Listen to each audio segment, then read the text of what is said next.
Apple's next budget iPhone might finally stop feeling like a compromise because the iPhone 17e is rumored to bring features that used to be strictly Pro only without raising the price.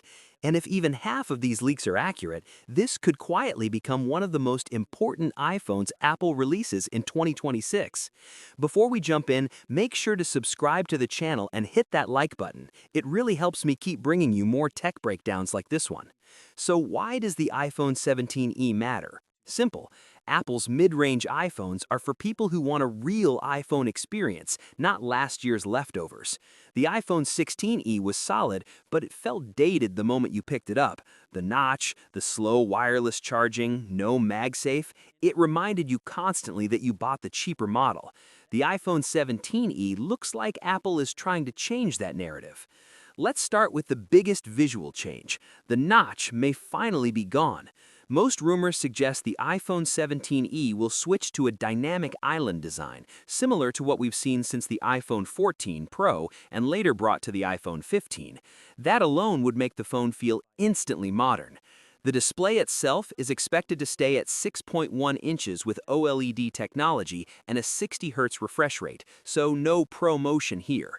But honestly, slapping a dynamic island on a mid-range iPhone is a huge perception upgrade. It's less about specs and more about how current the phone feels in your hand. Next up is performance, and this is where things get interesting. The iPhone 17e is rumored to use an upgraded A19 chipset, the same family of chips powering the main iPhone 17 lineup. The iPhone 16e reused the iPhone 16 chip with a slightly weaker GPU, but leaks suggest Apple might be more generous this time. If true, that means better gaming performance, smoother multitasking, and more headroom for future iOS updates. For a phone that many people keep for 4 or 5 years, that matters more than flashy features. Now let's talk about the feature that annoyed a lot of 16e users: no MagSafe. That might finally be fixed.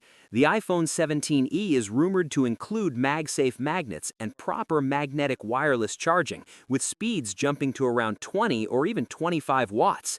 That's a massive leap from the painfully slow 7.5-watt wireless charging on the 16e.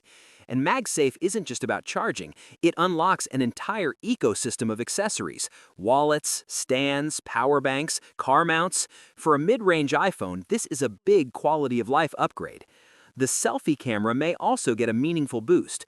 Reports suggest Apple could move from the 12-megapixel front camera to an 18-megapixel sensor similar to what's expected on the iPhone 17.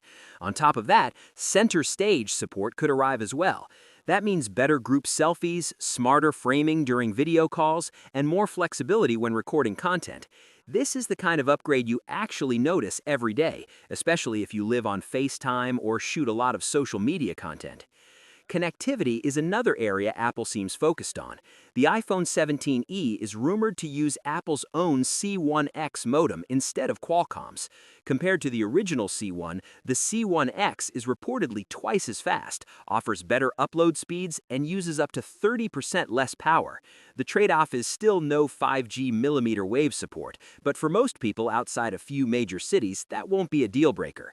Better efficiency could mean more stable connections and improved battery life, two things everyone appreciates. And finally, the price. The best part of all this? Apple is expected to keep the starting price at $599, exactly where the iPhone 16e launched.